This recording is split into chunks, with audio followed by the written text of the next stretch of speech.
Hi colored kids, this is Katie Carty-Hiley from RainbowBrite.net. Welcome back to the Rainbow Land Museum and to another comic review. I know I've been doing a lot of like jazz hands things lately and I don't know why, but they're fun, so deal with it. So comic series issue 3, I think I said that right, of the new Rainbow Brite comic series that came out in October is now out. January 2nd is premiere date, so go to your local comic shop, pick up a copy, or if you want to get it online, there are digital distributors such as Comixology. That's the one I'm most familiar with. I know there are others as well where you can buy digital copies of comics and read them on your computer without having to go and see like a real person in a real store, because I know that can be anxiety inducing at times. And there are websites where you can order physical copies to be delivered to your house as well. So lots of ways to get your hands on these comics. And if you have not read the first 2, you absolutely should. And you probably shouldn't watch this video until you've read all 3, because I'm definitely going to be putting out some spoilers as I do in my reviews, because they're so much fun. And hi, Lisp! I don't have anybody local to talk about these with that gets it like I do. That's why I put my husband through the ringer. I'm like, so what do you think about this and this and this? And it's hilarious, actually. He enjoys the comic as well, but just because he doesn't have quite as much of a backstory with Rainbow Brite as I do, it doesn't mean the same to him as it does to all of you. So I'm really excited to have a conversation, even if I can't actually hear you talking. I know you're talking. Yep, I heard that. And if not, you can type it and I'll read it. So I actually do want to start out this video with reading a comment. This was back on my issue 2 review video. And it's too perfect, and it made me feel all the feels, and it was very reassuring. As some of you may recall, I was having, not a crisis, I was a little bit, I didn't know how to feel about some of the name changes. Not characters necessarily, but like the grunge buggy was now the Dismobile, and I've already forgotten some of the color crystals are now power prisms and things like that. So I was just a little like, oh, so many changes, but I've got to read this comment and give credit where it's due. So CJ Striker CBR, this is for you. Thank you. So I do have a lot I can say on the issue, which I grandly enjoyed, like the first, but I would like to put some rest to your worries over name and title changes going on. The more philosophical view of that should be taken of great note is while a title or name change happens, that is honestly fine and can happen, so long as what that is still has the same or similar essence as it did before. Name and title changes are a badge of honor, but the essence of that is what counts in the end. If the essence stays roughly similar, honored, or even enhanced to a more fine detained, I think I'm reading that right, fine detained and master degree. I don't know if you meant detailed or detained, whatever. I don't care if there's typos. You're going to get the idea of what they're saying. A master degree by a name change, that just enhances the essence of what the original object or person was by the name change. So really, I totally get why a name change can affect a host of worries over things. Have had my bouts of it at times, and questions, and even laugh out loud jokes about some things, but honestly, it should worry one little, so long as the essence of what the object or person the name is being changed about keeps that same honored essence or gets enhanced in better ways by it. Love all that. Says, I hope that helps calm your worries over things. Also, as a side theory, I think what Jeremy Whitley is going for in changing it to prisms is A, giving Rainbow Brite a uniformed power that is based on real world science, while still magical, is based on sound science to enhance her character's essence and teach kids at the same time, and B, to give uniformed and connecting titles to all the aspects of Rainbow's world that they have connecting to each other, and by the title changes, it gives the world more connection with each other by the titles of Prism, Uniformity as part of Rainbow's world. So all of that is beautiful and wonderful, and thank you so much, CJ Striker CBR. I don't know your real name, but that's okay. We all go by handles online. But that, it did put a lot of my worries to rest. And I even talked to Jeremy, and he was like, how dare you umbrage me? In a nice way, of course. But yeah, my worry was short-lived. It was just kind of that shock value when you first read something and it's different than something you've known for over 30 years. And you're like, but wait, I've known it as this forever. How can it now be this and be just as good? But like is said here, it can actually enhance a thing when you give it a different name, as long as what its true essence stays the same or roughly similar. And I think that is absolutely being done here. Nothing is being dishonored by the name changes or the mythos changes. Cat, am I gonna have to throw you out? Yes, nothing is being destroyed by these name changes. It's just a name. It's just a name. A rose would smell as sweet by any other name, maybe. But yeah, I agree. And oh my god, this cat really wants to be in the video today. Wisp, I know we're talking about you in today's video, comic version of you, not you, but that doesn't mean you get to be the main attraction. Sit down. Can you sit? If you can sit down and stay still, you can stay. Okay. Yes. So I absolutely agree with that. And I just wanted to read that for the benefit of all of you as well. If any of you are also having a little trepidation or worry or just feelings of, I don't know what to think about that, since issue 2, hopefully that will help calm your worries and fears as well. And like I said, I'm over it. You know, I'm not worried about it anymore. I'm not freaking out. I'm here for more changes. I'm not saying, please change all the things. I'm just saying, I think I'm prepared now, so when more things are changed, it won't be such a shock. So, let's get into issue number 3. After all that, so I'm going to be looking at the digital version, because again, I don't want to just throw out all the spoiler images for you. You need to pick this up. It's great. The colors, the image, like the artwork, the lettering, it's all fantastic. You need to see this with your own eyes, and you need to support the brand because they only ordered 5 issues of this in the beginning. Once they get through issue 5, I think they're going to make like a trade paperback of those 5 issues, but we have no idea if more are going to be ordered past that.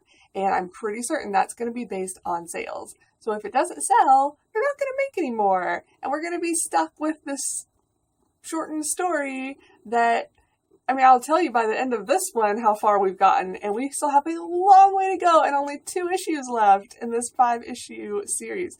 So I'm really hoping it's doing well enough that they will make more and this will continue on, because I think it's a fantastic story and has so much more to offer and so much further to go and so many more cool things that it could show us and reveal and more stories to tell and all of that. So please, if you can, I understand not all of you are able, but if you can, at least buy the digital copy and give it your support so that they can hopefully make more. Because all of these creators are fantastic people and they're doing good work, and I want to support that. Okay, so we start out with Wisp, who has just turned into Rainbow Brite for the first time. Although, as we'll talk about later in this issue, she is not actually taking on the moniker of Rainbow Brite yet, but she's turned into kind of what we recognize as Rainbow Brite. Her hair has gotten longer and fuller, she's got the dress, she's missing the belt still, but she very much looks like Rainbow Brite. She even has the purple star on her cheek. Sorry, this cheek.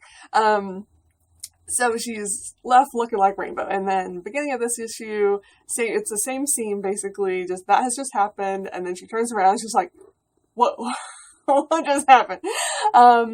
So there's sparkles all around her, it's adorable. So Murky and Lurky are hilarious, because Lurky's like, oh my gosh, she's so beautiful, and Murky's like, oh my gosh, get her! We have to study her and find out why that scepter did that to her. I've been studying it for months and it's never done anything for me. So clearly the scepter has to be held by someone worthy of it, for lack of a better term. We don't really learn in this issue what that is, who has to be the wielder of the scepter, or if anyone with a good heart can do it. Though, I think if that were the case, Lurky may have been able to trigger it, because I think he has a good heart. He's just, poor guy, he got mixed in with the wrong boss fella. So yeah, Murky's like, go get her! We need to restrain her so I can study her. And at first, he's so cute. He comes towards her, and she's like, stop it right there! I don't even know what you are! And he's just like, I'm Lurky, nice to meet you. And she like forgets for a second that he's a bad guy. And it's like, oh, nice to meet you too. And she's like, wait a minute! You're a bad guy! You were trying to hurt me! He's like, no, not me! It's Murky! He's the one trying to hurt you, but... Either way, so Murky pulls out one of his weapons, because of course he has a weapon ready and raring to go, and I just noticed there's like a lightning bolt on the charging station, I guess that is, that he pulled the weapon from, which is cool. The weapon does not look like anything from the old series, but again, he doesn't look anything like the old series. He's actually like an accomplished scientist in this one. He actually makes things that work. So this is just a cool looking weapon. And he's aiming it at her, obviously, because he wants to stun her or whatever it does, so that she does not escape. So she kind of like flops over to the side to avoid being hit with the, what's it called? He says the name of it at some point. Like a bolt blaster or something. But she doesn't want to get stunned by the bolts of electricity or lightning or whatever this is coming out. So she falls over and she drops the scepter, which is really cool because she immediately reverts back to looking like Wisp. Her clothes go back to what she was wearing before. Her hair goes back to the way it looked before. Not that her hair looks very different as Rainbow Brite, but just slightly. And she's just like, whoa, what happened? I'm back in my old clothes. What happened to my outfit? And then she realizes, oh, the scepter. I dropped it. So she grabs it again and big flash of rainbow light. And of course, Murky and Lurky are like, oh god, it's not the light again. It's so bright. To which she, I think this is my favorite page and panel in the entire issue, picks it up and says, rainbow power! Or something. Literally says or something. And there's a big whoosh of rainbow around her, and boom, she's back in the outfit. And I love all of this so much. Like, the lettering is fantastic when it says rainbow power.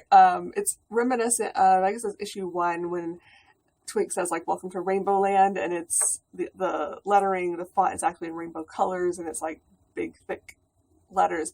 Same thing. When she says rainbow power, it looks very similar to that. It's actually rainbow colored letters.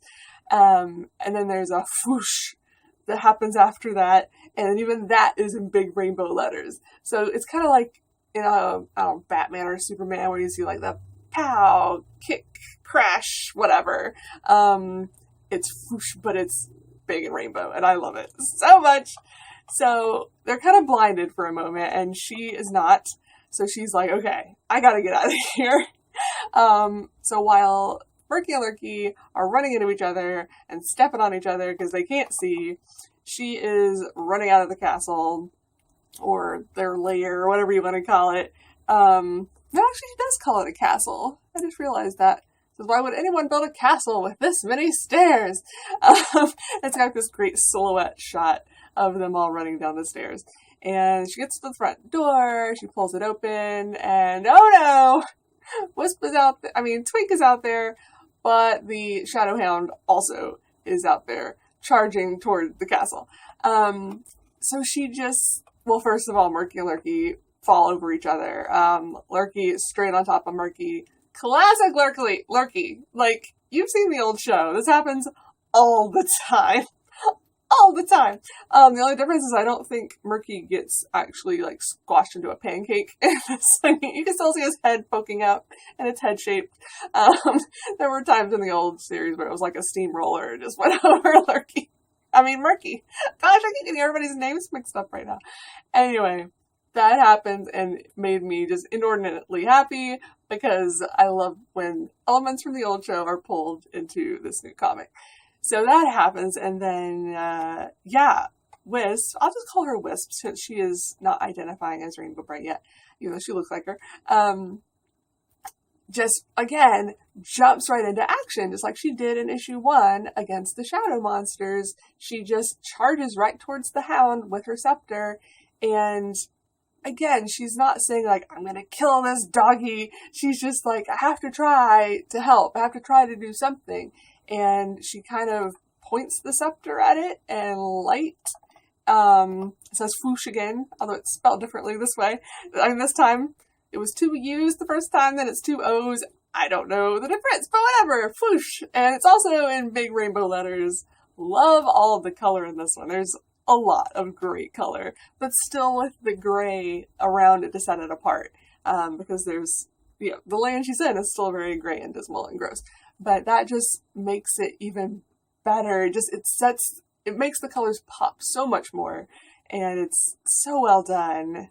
Oh, I could just stare at this all day, but I won't. So whoosh, and then there's a huge rainbow behind the Shadow Hound, which is gorgeous. And the Hound kind of has to look away because it's really bright and it's kind of getting blinded too. And once again, Murky Lurk, you're like, oh god. So then Wisp was like, oh crap, why did I run at that thing? Now it's gonna run at me, and is like kind of cowering. But then she looks up, and the Shadow Hound is no longer a Shadow Hound. It's turned back into a regular Rainbow Land doggy, as she calls them, doggies. Although that's also spelled differently in different places. It's D-O-G-G-I-E, and then it's D-O-G-G-Y. I don't know. I guess both are right. It doesn't matter to me. It's a slang term, so who cares? But best part about it turning back into a dog, yes, Wisp likes this too. Not only does it turn into a huge, adorable, lovable, slobbery, licking her dog, but its coloring looks like Puppy Brite. Like, I'm not saying this is Puppy Brite, but maybe all dogs of Rainbow Land look the same. It could just be like the Rainbow Land breed. It is yellow with like green and what's on his ears? Green, yellow, and orange. And then he's got a little tuft of reddish, orangish, I guess that's red, not orange, in the middle, like above his eyes. And he's got blue on the tip of his nose. Like, definitely inspired by Puppy Brite. No, not inspired by Wisp. And she's like, okay, good doggy, good girl. And this is something that I realized is a thing I still do, and I hate it when I do it because I hate it when other people do it, and I try so hard not to do it myself, but I keep catching myself doing it, where everybody just assumes all dogs are boys and all cats are girls. If they're not your animal, if you greet someone else's, you're just always like, oh, good boy to a dog or good girl. Like, it's just, I don't know why that's ingrained in us.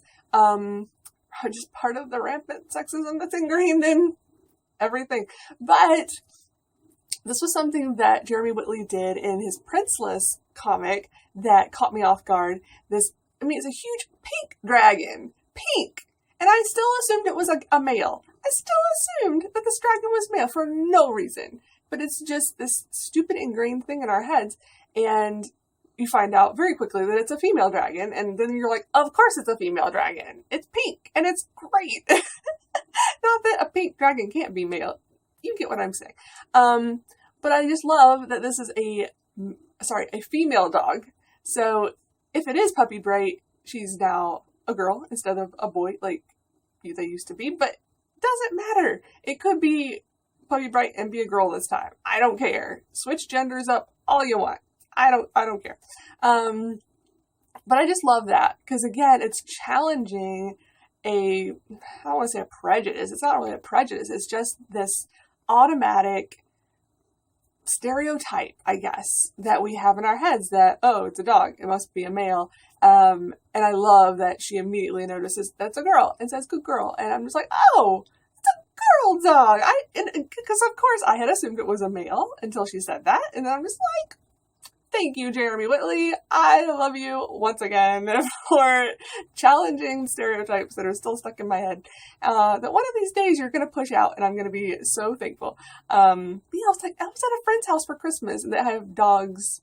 No, wait.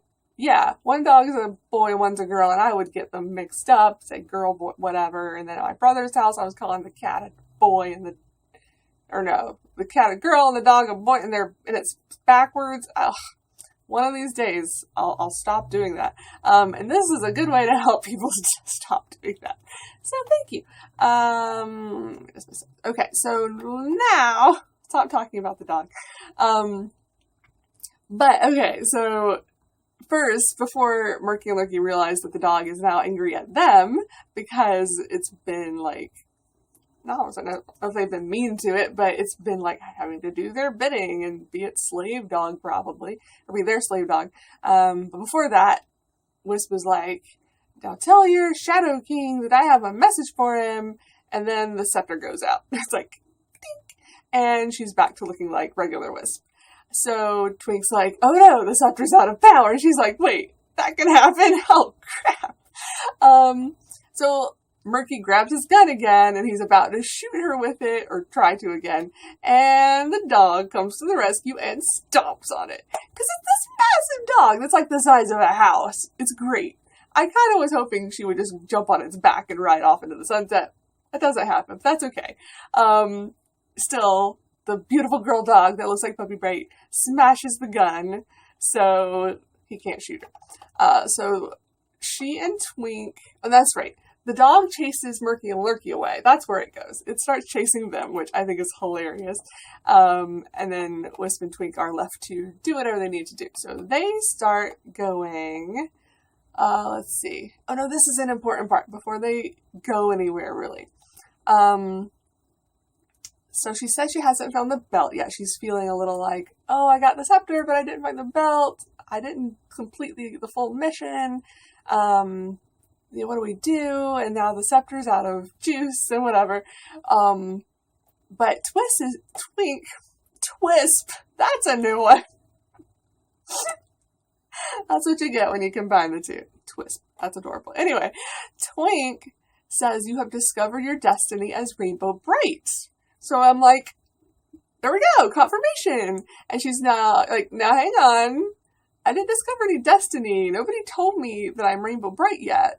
I'm not claiming that yet. Like, all I did was grab the scepter and it changed my clothes. And that's it. And he's like, but also, let's see. Yeah, she's saying, like, I don't even know what kind of hero Rainbow Brite is. Is she a warrior? Is she a wizard? I don't know. All I know is I had this thing and I shot some light and a couple cool things happened. But Twink is like, wait, but you rescued the Hound, you defeated the villains. And she's, again, kind of doubting herself. She's like, yeah, but I didn't even mean to do that. That was just, like, happenstance. It was just luck. And again, this is reminding me so much of Harry Potter all of a sudden, because Harry is always the same way. It's like, he gets out of a really sticky situation with Voldemort, and everybody's like, oh, you're so great, you're so wonderful that you escaped him again. And he's like, but I didn't really do anything. It was just luck. Like, I didn't know that he couldn't touch me. And, in the first book, like, Quirrell ends up dying just from touching Harry's skin. And there are other near misses with Voldemort before and after that. So it's not till like book 5 when Harry really starts teaching his friends Defense Against the Dark Arts. Spoiler alert! You should have read Harry Potter by now, or at least watched the movies. That he gains some confidence and he starts to think, oh, I am good at some things. And he still doesn't let it go to his head. He doesn't think like, oh, I'm the greatest wizard on earth. I'm better than Dumbledore. He recognizes he does have some skill, like quick thinking, and not just getting drowned in your sadness or your anxiety when you're faced with a horrible situation. And which is exactly what she did. I mean, she was faced with these two villains that she knows very little about, and a huge shadow hound coming at her, and she doesn't just cry and get scared and, turn into a fetal position on the ground. She she charges in with the scepter, not even knowing what it does, and tries. And that's amazing. But she's still doubting herself. So Twink gives her a nice little pep talk and it tells her, nobody starts out as a hero. But reminds her that right now she's the best hope that Rainbow Land has. And she's like, well, okay, of course I'm not going to just leave you. I'll still keep trying. I'll still help. And he's like, okay, yay, let's go. But that was just a nice little reminder that she's still Wisp. She's still, and even when she eventually, I'm assuming, turns into Rainbow Brite fully, I still think she's going to have this part to her personality that, not to say that she's going to be, not have confidence or be timid, but I think she's always just going to respect the mantle and be honored by it instead of someone that would get an ego from being Rainbow Brite, which makes her an even better hero, in my opinion. So, here we go. She's like, Twink, can we slow down? Because he's flying full tilt, and he's like, no, we have to hurry because we might miss the thing. And she's like, you mean saving the world is a thing that can be missed? And he's like, no, but we have to get to this place, and there's only certain times of the day or the whatever that you can get to this place. And she's like, what?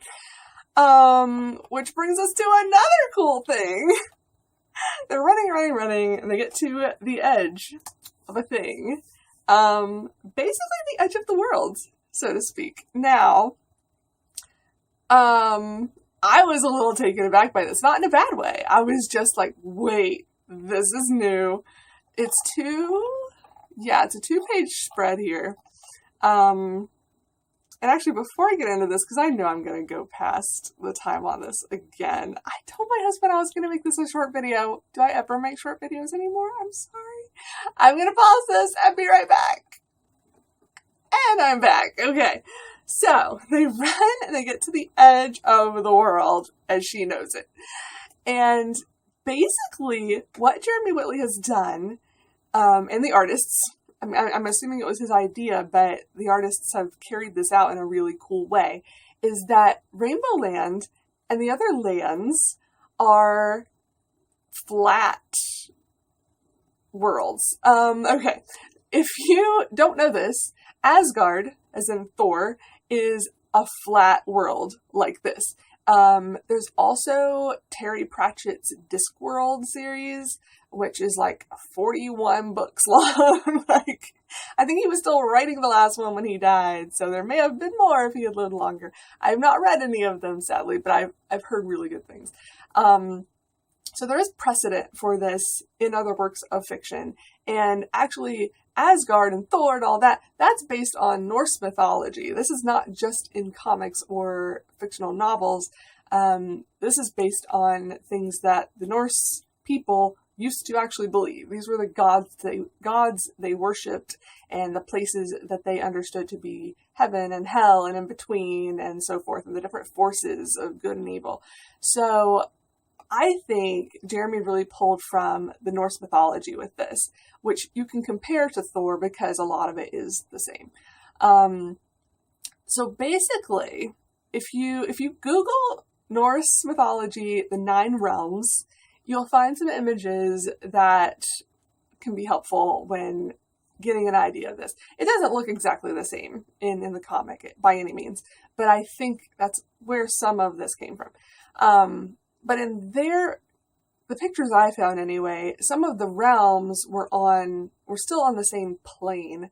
They're only three discs and a tree, I think. Disc worlds, I guess you could call them. But this one, so there, as far as I understand it, there's one, I guess maybe in the middle probably, that's Rainbow Land, and I would compare that to Asgard. And then there's a different disc world for each color.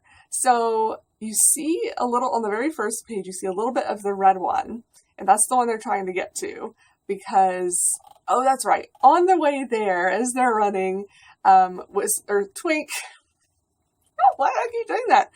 Twink was reminding Wiz, hey, remember when you saw some of the items Murky had collected when we were going through Rainbow Land before. What color were they? And she's like, oh yeah, they were red. And he's like, good memory, Friend Wisp. I love how he keeps calling her Friend Wisp. It's adorable. So he recognizes from that the guardian, the red color guardian, is still free and alive, and yeah, he hasn't been captured by the Shadow King and all this. So they're heading off toward the red world, red land, whatever. And basically these lands shift over the course of, I don't know if it's a day or how often this happens, but at this time, the red one is going underneath Rainbow Land. So there's a time period where you can jump from one to the other. Because Twink is saying typically to get from one to the other, you would use a rainbow bridge, but they don't have the belt yet, so they can't make a rainbow bridge. And that's also an allusion to Norse mythology, in Asgard with the rainbow bridge, Bifrost, yeah. And that's how you got to the other realms, was the rainbow bridge. So I love so much that this is pulling in Norse mythology, and it makes so much sense with the rainbow bridge. Like, I've seen so much like fan art comparing Rainbow Brite with Thor, or having her like battle Thor on the rainbow bridge, and just fun stuff like this. So I think this is a great thing to pull from for inspiration. If that's what Jeremy has done, it's fantastic. But anyway, at this point, the red one is going under, and they only have a certain amount of time where they can jump from one to the other. So that's what they have to do. And Wisp is freaking out, because it's not a super big drop, but one, it's high enough to be scary. And actually, before we get to that, there are two others shown in the distance on the next page. So that's why I'm saying I think there's one for each color, because there's a yellow one and a blue one that we also see. The blue one is the flattest of the three we see here, and it's got clouds around it. The yellow one just has like clusters of hills or mountains, which is interesting. And then the red one, which we've been told, it's called the Red Mesas, is red, covered in red sand that's actually like flowing off the sides, which is interesting. And I think in some of the imagery I saw of Asgard, there's like waterfalls. So there's like water just flowing over the edge of the world. So this, again, similar kind of thought. And then there's the mountains, or they're just called mesas, I think. I was Googling that word because I was like, I know that's a word that means it's like a real thing on Earth, and it is. Like, if you think of the Arizona desert, and there's the big mountain, I don't know if it's actually a mountain, a big thing sticking up that's red with like strata, there's like lines of different color, rock, those are mesas. So that's what this land is peppered with. There's just a bunch of red sand that's a little bit hilly, and then there's these mesas sticking up everywhere. And there's a little bit of fog or cloud or something around that as well. So anyway, yeah, Wisp was freaking out because she's like, I'm not jumping. Are you kidding me? That's way too far to jump. I'll kill myself, or I'm scared. What happens if I fall off, if I fall to the side and I don't make it? What if I just fall into nothingness? What happens? And Twink's like, I don't know. Let's try not to do that. And I'm like, wait a minute, Twink. You don't even know what happens? Like, you can fly, dude. You should maybe fly off of one of these and see where you go, see what happens. But whatever. He's trying to convince her that that's what they have to do. He says it's a 15-foot, or she says it's a 15-foot drop. And he's like, yeah, but it's on the soft sand. It'll be fine. And they're kind of arguing about it because she's like, you don't even know what happens if I fall off the platform. And he's like, well, no, but you should make it. So anyway, they're yelling, and it's funny. And he's like, can you like lower your voice? And she thinks he just wants to stop arguing, but in reality, he just wants to not draw attention to themselves, which they've done. Because 3 more Shadow Hounds have shown up, and none of them are Puppy Brites, or the one that looks like Puppy Brite. I'm just gonna call her that for now, until I'm proven otherwise.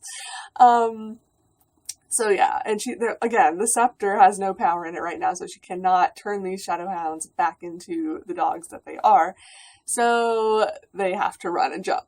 That's their only way out. So they do, and Twink, I did it again. Twink makes it no problem. Wisp at first makes it fine, but then one of the shadow hounds also jumps and doesn't land like directly on the red maces. He or she like glances off the side, like tries to hold on, but it's just one paw, and it's this massive hound, and it can't hold on, so it goes falling. Sadly, we don't know what happens to the shadow hound, but because of that, he like tilts the platform or the world a bit, and she starts kind of falling because she's on sand, and it's just carrying her with it. There we go. So she's like, oh no, I'm falling, oh no. So she grabs onto the edge, and Twink is trying to pull her up, but she's too heavy, because he's this little dude. He can't pull her all the way up. So she's like, okay, I can hold on, but I can't hold on for long, help! And, what did she say? I can't pull myself up. Twink, where did you go? And then you hear a voice, and you see a hand. It says, he was getting some help. And this gloved hand grabs hers and pulls her up. And we meet the first color guardian! Okay. I was really happy when I saw this, because we haven't seen one yet. This is the first one, and it's the red one, as I think I had assumed at some point. I don't remember why now. Maybe just because red's the first color, and whatever. Maybe they said at some point the red. I don't know. But yes, so his new name, it is not Red Butler. We already knew it wasn't going to be Red Butler. Jeremy said that in an interview months ago, because even in the 80s, a lot of kids didn't get the reference from Gone with the Wind, from the character Red Butler, which is what that was a play on words of. So nowadays, kids certainly wouldn't get that reference, and some adults wouldn't even get that reference. So I completely understand the need to change that one, and I support it. And what his new name is Red Flare, which is cool. And his outfit is cool. He's wearing, I don't know what you would call it. It almost looks like a training outfit. Like if you were in some kind of training camp for color guardians. I don't know what any of the others wear, so that's what I would think, but whatever. Maybe this is just what he wears all the time. It's kind of like Murky's outfit in a way. I mean, it's clearly not the same, but similar fit-ish, whatever. Anyway, it's gray, and it's a dark gray and light gray, but then it's got red, glowing red accents, like down the middle, on the shoulders, on the collar, on elbow pads, knee pads. They're all glowing red. And he is kind of like a young Vegeta from Dragon Ball Z, if you know what I'm talking about. His hair's not quite that crazy. He doesn't have that insane widow's peak like Vegeta does, but it's definitely black hair that sticks up in that style, but it's not nearly as big as Vegeta's hair. But that was just the first thing it reminded me of. I was like, oh, it's like Vegeta, but cuter and nice. Because Vegeta's a jerk. Funny, but a jerk. But this character, I mean, we only see his face in this one panel, but he seems genuine. He has nice eyes, and he says, the last free color guard at your service. So he clearly knows that Twink is there with the next hopeful Rainbow Brite, and is trying to save the world and the land and everything. So he's already saying, I'm at your service. What can I do for you? And they've gone here because Twink says that this color guardian has something that can help them, I guess, make the scepter work again, or maybe find the belt. We don't know, but he thinks that that red flare can help. So that's where they've gone, and that's where it ends. So I'm like, okay, what more, please. No, scrolling does not make more appear. Sadly, I wish it did. I need a magical mouse that keeps scrolling through future issues, which haven't been written yet. But another amazing cliffhanger. Jeremy, you're way too good at those. That makes me just want more so bad. So bad. So, yeah. So that's how it ends, is we meet Red Flare. I made a few notes. Let me see if I think I probably said most of these as I was going through it. I didn't really mean to go through the whole thing, but it's hard to talk about it when I'm just skipping around and not... I mean, clearly I didn't read it to you, so there's plenty of dialogue that you missed out on. And you need to see the images that go along with what I was talking about anyway. Like, I did not do them justice. Believe me, they're so good. Yeah, said all that. Said that. Oh, yeah, okay. So the Norse mythology thing with the 9 realms. So if they're going to stick with the whole number 9 thing, which they might not, but if they did, my theory is, since Rainbow Land is probably the Asgard, the one in the middle that kind of rules them all, we'll say, there are 7 colors, so that would make 8. Since we've already seen that there's a red one, a blue one, and a yellow one, I would assume that there are separate ones for the other 4 colors. So that would equal 8 disc worlds, lands, whatever. Which would leave one more to equal 9. And my guess is that the 9th one is the Shadow Realm.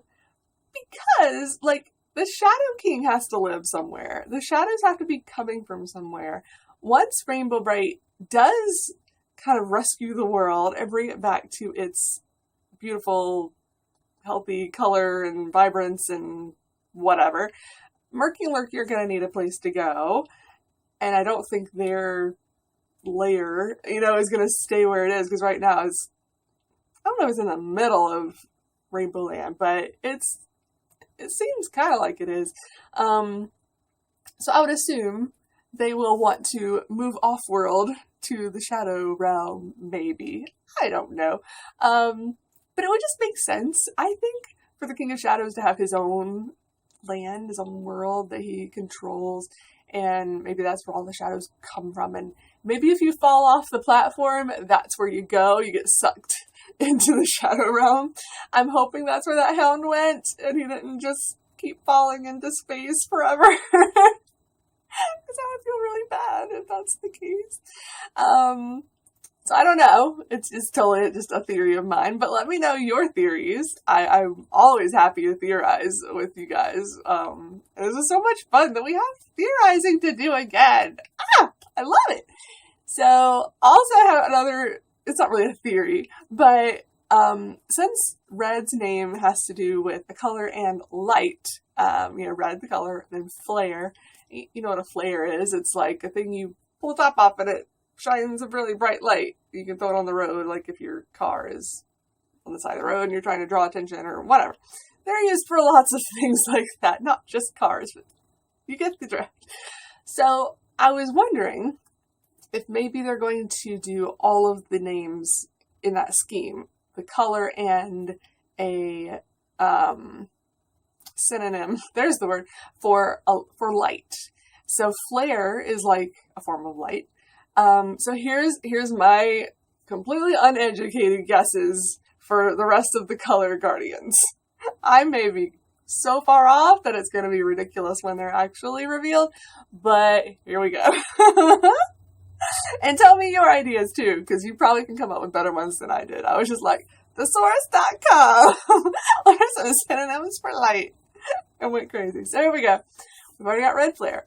I'm guessing orange blaze, yellow shine, green glow, brilliant blue, iridescent indigo, and vivid violet. What do you think? Actually, I didn't realize that I got 4 of those to be alliterative. Go me. I love alliteration. I couldn't figure out anything for yellow or orange, come to think of it. I'll have to give those some more. Of course, red flare is not alliterative, so whatever. They're clearly not all going to be, if any of them are. But I love alliteration, so I was trying to pair some of these synonyms with colors, and I was actually able to do it with 4 of them, so who knows? And Jeremy, if you haven't thought of their names yet and you want to use those, feel free. Feel free. Just give me a little credit somewhere. I'm sure he already has this planned out, like, for 100 issues. I have a feeling that's the way his brain works. He's always thinking ahead. But that's my guesses, because I wanted to guess, because I thought it would be fun. But I'm really excited to see what's going to happen next. I think the next issue 4, I think, is when we're going to meet Starlight, because he's on the cover anyway, so I'm educated guess there that we're going to meet Starlight. And after that, what's on the 5th cover? Oh yeah, the 5th cover is the one with Wisp, at least I'm guessing it's Wisp, wearing a red outfit. So I'm guessing her and Red Flare are going to gang up and do some red stuff. I don't know. We'll see. She looks really cool. If you haven't seen that cover, go check it out. It's posted on all my social media things, or just Google it. It's on the web, not just on my stuff. But yeah, and also let me reiterate, please, if you can support this comic series, do. If you can support it as the series comes out, as the issues come out, again, please do, because those numbers do, at least some of them, get reported back to the companies who make these. Sadly, the digital sales do not, so if you can purchase a physical copy, I would recommend it. That would just help, because that's how comics work, at least for now. I'm hoping that will change someday, because that's silly. I think a lot of people use online digital versions of comics instead of having a shelf full of stuff. But anyway, so that's my spiel.